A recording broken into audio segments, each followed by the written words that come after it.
how many Pro Bowls? 6. 6 Pro Bowls for Gerald McCoy, who's sitting right here to kick off hour number 2 of the Rich Eisen Show here on the Monday after the bulk of week 2, preseason action 2025, right in the middle of August. Mike Flores is going to join us top of hour number 3, but my guy from NFL Game Day Morning about to spend an absurd amount of coffee drinking hours with this man on Sundays. For NFL Game Day Morning, good to see you, Gerald McCoy. How are you? It's great to be here. Thanks, Yeah, man. Gerald, what's up, man?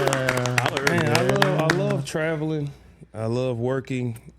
I hate being away from my immediate circle of family, but it's always great when you can travel and be around your extended family. That's right. That's us. It makes you feel comfortable when you travel. That's right. So I love being here. Thank you. So you were sitting in the chair just as news is breaking. The Browns just named Joe Flacco their Week 1 starting quarterback. Your 2 cents on that would be what? Joe Flacco is going to be the starter? Oh, my God. Against the Cincinnati Bengals in week number 1. For the Cleveland Browns.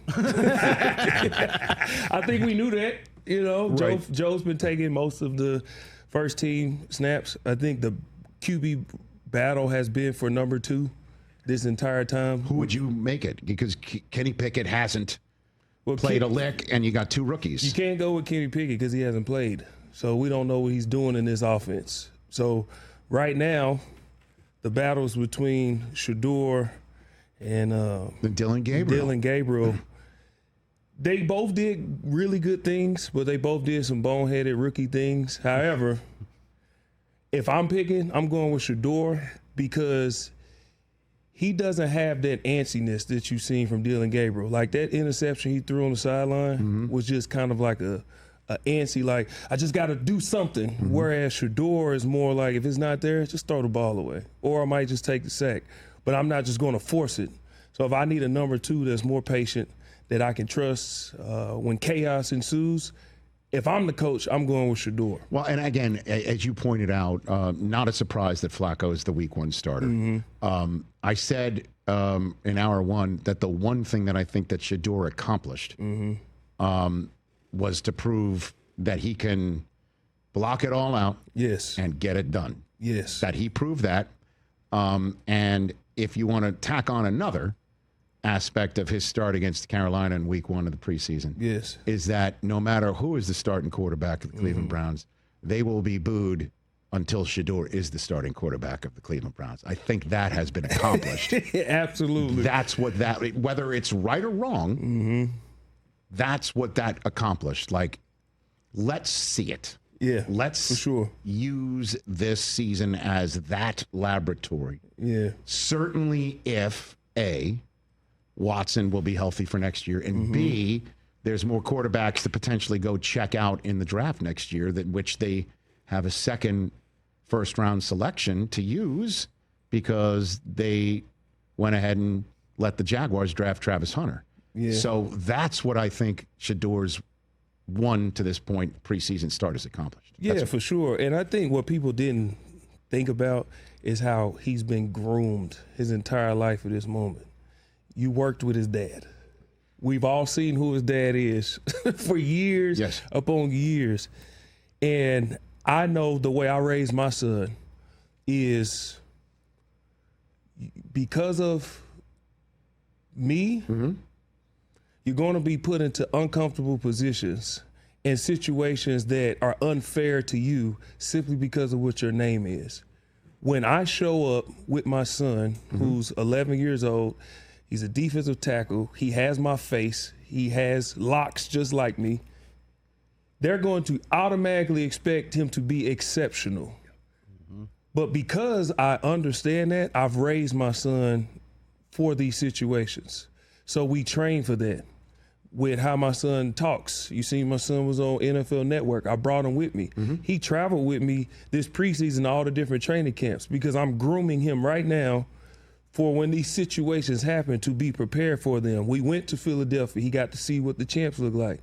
We went to Tampa. He got to see my old stomping grounds. We went to Kansas City. He got to see what it looks like for people who made it to the championship wanting to get back. He got to be around Andy Reid, got to talk to Nick Sirianni. He's got to be around all of this.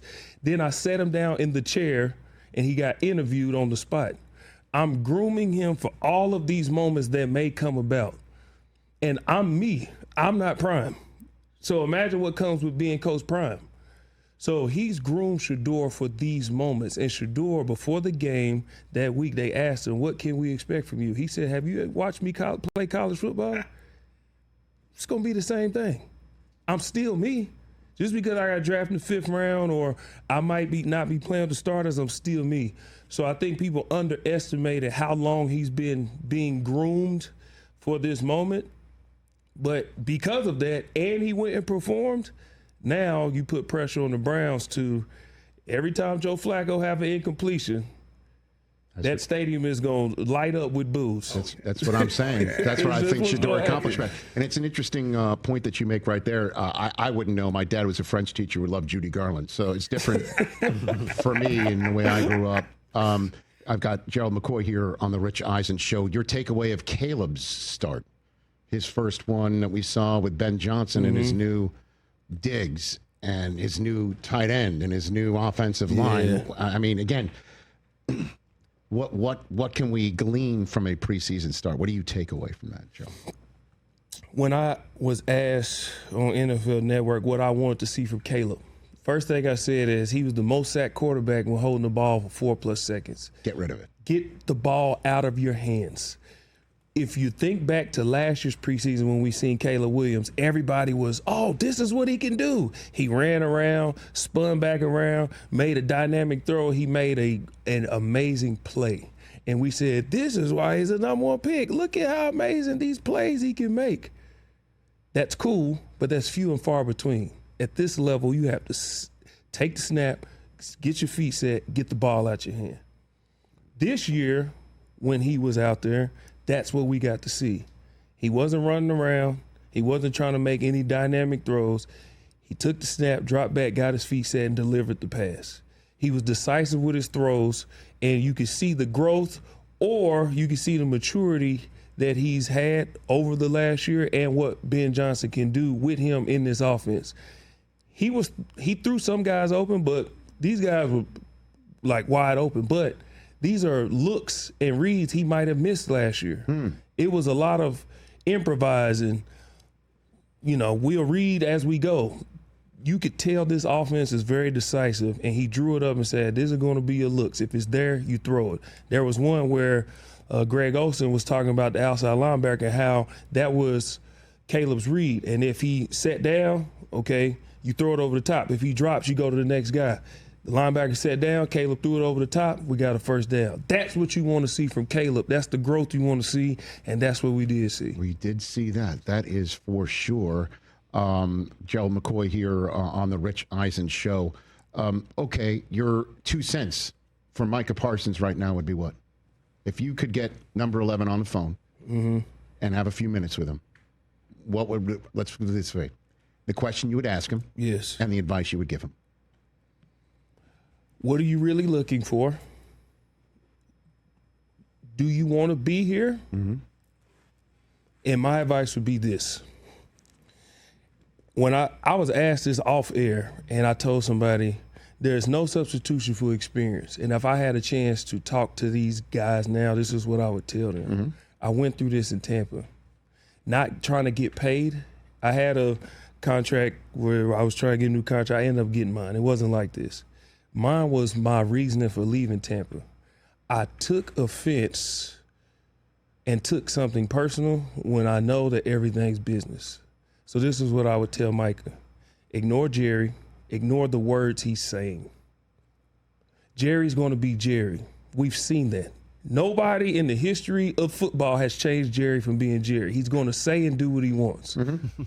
Stick to your guns and get your money. However you got to go about that, get your money. What if it means holding out into the season? Whatever you got to do, get your money, because we only get one shot at this. Once it's gone, it's gone. We don't get this back. Our bodies as athletes, we don't get this opportunity again. We can't get our athleticism back. We can't. Deion's arguably the greatest athlete we've ever seen. We've seen all the things he's went through with his body. He can't go back to being prime anymore. So while you can strike, get your money. Don't take what he's saying personal, because everything's business. You're not special. We've seen you before. We'll see you again. Get your money. Don't take what's happening personal. Don't act on, oh, well, Jerry said this and I've been this for the Cowboys. So what? Ignore him. Whatever you got to do to get your money, whether that's as a Cowboy, whether that's as an Eagle, whatever. Stand your ground and get your money, but don't take anything that's happening personal. Sage words. It's all business. Sage words, although just to cape for Prime as if he doesn't need it. Did you not see him put up 285? Did you see him benching? Prime? Yeah. Yeah, that's not athleticism, that's strength. You see these muscle heads walk around the gym that can lift 500 pounds, but can run a 40 in 7 seconds. All right, let's have a little bit of fun, Joe McCoy, because I love doing rapid fire stuff with you. And we've done this with a handful of guests, right? We did this with Schlereth. We did this with Brent Musburger, right? We did this with a handful of guests. I need to know. We're going to go one by one here. Yes. Division by division. Yes. Super Bowl contenders, real true contenders to lift the trophy in Santa Clara, California next February. Okay. Okay. You ready? Yes. You ready to go? Yes. Okay. Starting with the AFC East, how many true Super Bowl contenders are there in the American Football Conference Eastern Division, Gerald McCoy?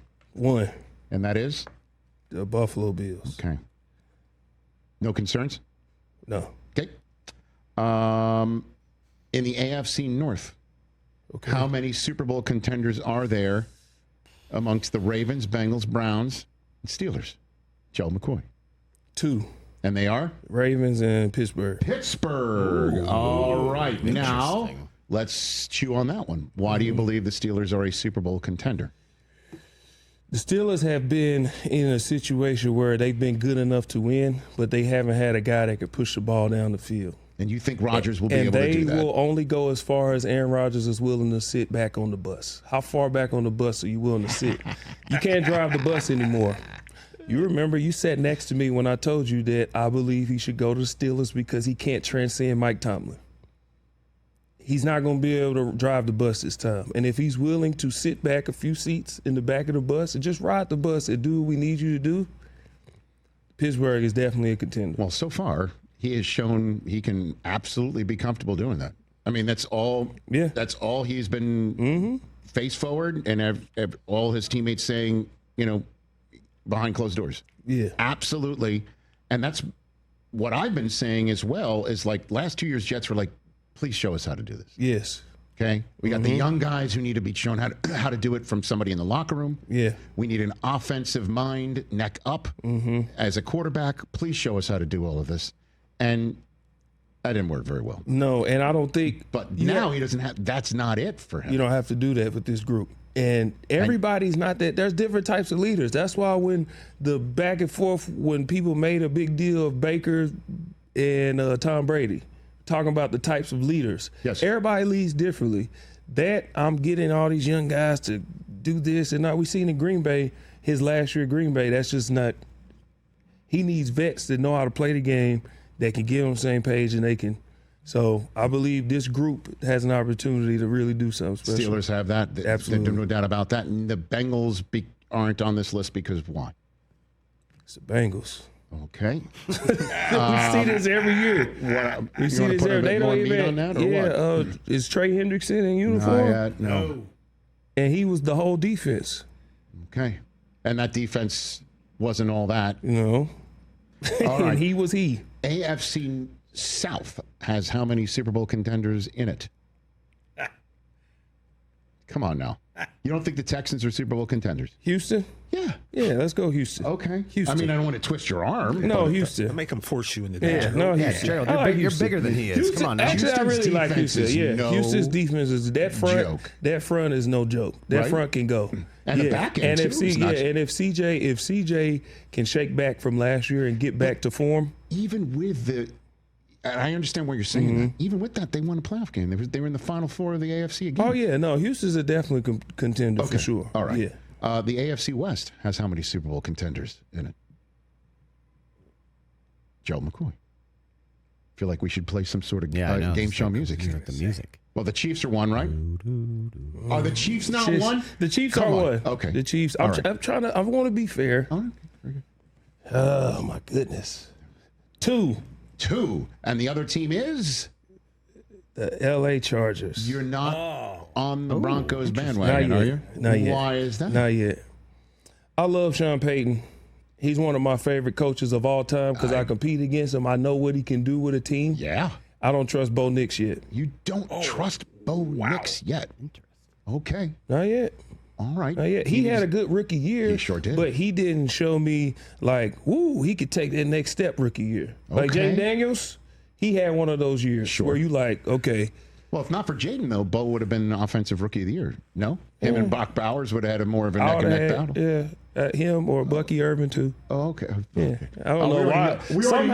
By the way, Somehow I threw a Buccaneers reference in there. Just in, when we get to the NFC South, that division will have at least one Super Bowl contender in it. I'm just giving you all that heads up. Okay. Gotta be a homer. All right. So Come on. the Chargers, Rashawn Slater's injury doesn't concern you. What do you think? No, I look But at you think they're a Super Bowl contender? yeah, the for Chargers? sure. I look at it like moving Joe Alt to left tackle. Mm-hmm. If I'm a basketball player, I'm very explosive and I can dunk. Like I can windmill. Yes. But I just sprained my ankle. Probably can't windmill no more, but I can still dunk. Okay. Right? You know what I'm saying? Like, I mean, you don't have to windmill as long as the ball goes in the net. And that's what the offensive line is, moving Joe Alt to left tackle. Played left tackle in college. He could do it. Yeah. He did. Okay. The AFC has 1, 2, 3, 4, 5, 6, 7 Super Bowl contenders in it, according to Gerald McCoy. Moving to the National Football Conference. Yes. Starting with the Eastern Division. How many Super Bowl contenders reside there? Gerald McCoy. 1. 1. And it's the defending champs. Why don't you have the Commanders there? Because McLaurin's out? I mean, you talked about Jaden Daniels could take the next steps. So we're assuming he's going to do that. They have a weakness on they need if they trade. This is what I said. Okay. They need to go get Trey Hendrickson. Okay. Go get Trey Hendrickson, and then they become like really dangerous, really dangerous. But I'm going 1. Okay. So you got the Eagles. You had 6, by the way. Let's just throw the Commanders in there. Okay. Let's throw them in there. Yeah, let's throw them in there.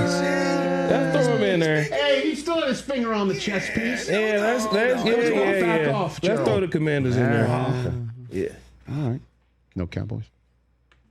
Okay. Moving on. The NFC North has how many Super Bowl contending teams within it? 1. That is? The Lions. The Vikings went 14-3 last year. Come on now. Sam Darnold ain't there no more.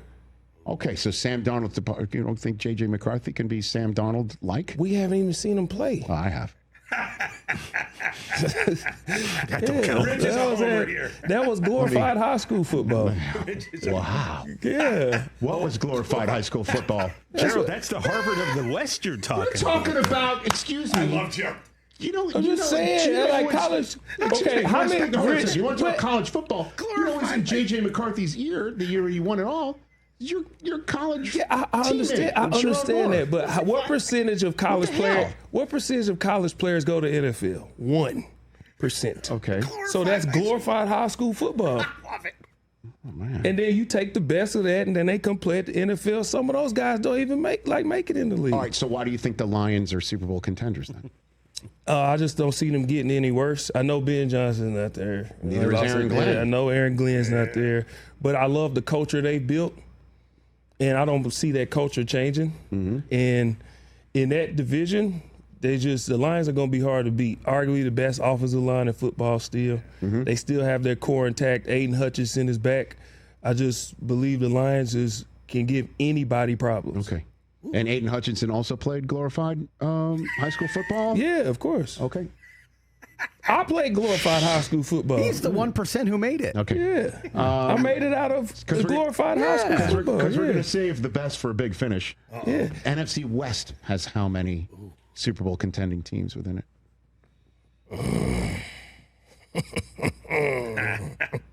That's a good one. 1. And that is? He wanted to say 0. San Francisco. Okay. You are choosing the San Francisco 49ers over the Los Angeles Rams right here. Yeah. Just down the street. Well, I have to go off what I'm seeing right now. Well, which is what the quarterback, Stafford's the quarterback's back.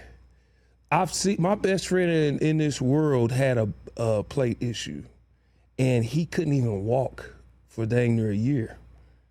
This is a quarterback in the National Football League. At any moment, that could be an issue.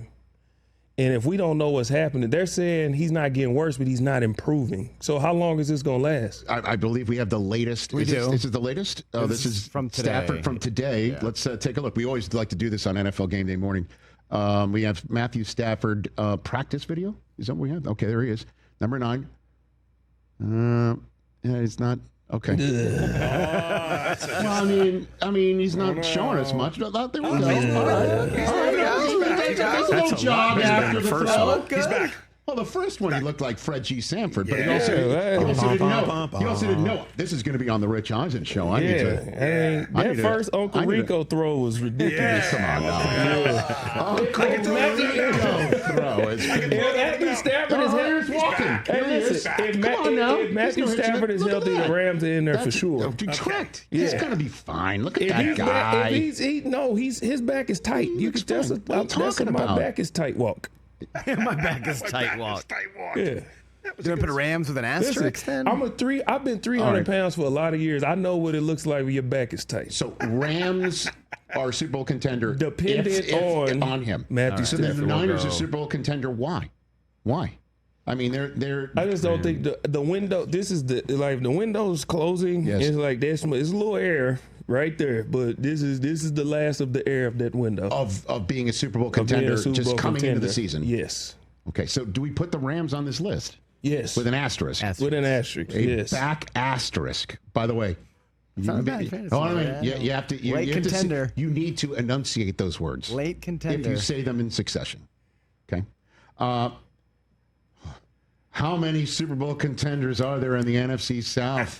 One. And that would be the Saints. That's an amazing call by you. Wow. Yes. Who would have thought? Who dat? The Bucs are Super Bowl contenders. Why? They are the biggest threat to the Philadelphia Eagles. All right, he's not even saying they're Super Bowl contenders. He's saying they're 1B. Yeah. Yeah. And I'll stop talking about you like you're not sitting here. NFC Championship. Why are they the best? Matchups. It's a matchup problem. And that is what. When we've seen Todd Bowles is the Jalen Hurts kryptonite. You just can't figure him out. It doesn't matter what happens. You can't figure him out. I don't have the numbers in front of me, but they're like they're like 1-7 over the last tries playing the Bucs since 2015. You sounded like Sap. We shut down. I'm just saying. And we opened up the link. Okay, so what? But listen, seriously, hear me out. Yeah. There is some bias in this, but there's also a lot of truth. We have the offense that's explosive enough to be as explosive as their offense. Mm-hmm. Okay. Our defense. If we were to play the Philadelphia Eagles, and you will in week four, and you had to pick one person on our team who may possibly have a vendetta against the Philadelphia Eagles, it might be Hassan Reddick. Oh God! Our issue was the Jet fan in me right now is like, give me a break. I know, but our issue was going. He's got to want to, and he's got to show it. But our issue was going out and rushing with 4. So you go out and get a Hassan Reddick. You got Vita Vea. You got Kalijah Kancey. You got Yaya Diaby. You can't argue with the defense and the guy who's calling the plays and all that bits. I get it. And then we drafted 2 man corners in the 2nd and 3rd rounds because we like to blitz. Right. So at some point we're gonna have to play man. We are just we just a matchup problem. Okay. So the grand total is 7, 8, 9, 10, 11, 12. 11 asterisk, 12 total. Mm-hmm. Gerald McCoy, in terms of Super Bowl contenders. I will see you next, I believe, 2 weeks from tomorrow for the NFL Game Day morning season preview show. Yes, sir. And are you there Friday night? Are you on set Friday night? I am. Okay, so I'll see you there. Yes. I think it's Kurt, you, and yours truly for Friday night preseason. So that's when I'll see you next on NFL Network.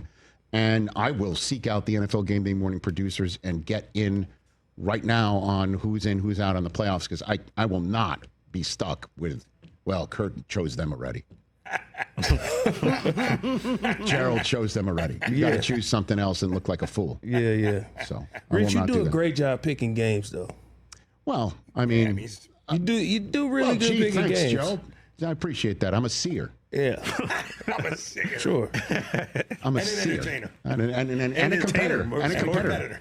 So I'll see you Friday night on NFL Network. Yes, sir. That's Joe McCoy right here on the Rich Eisen Show, everyone.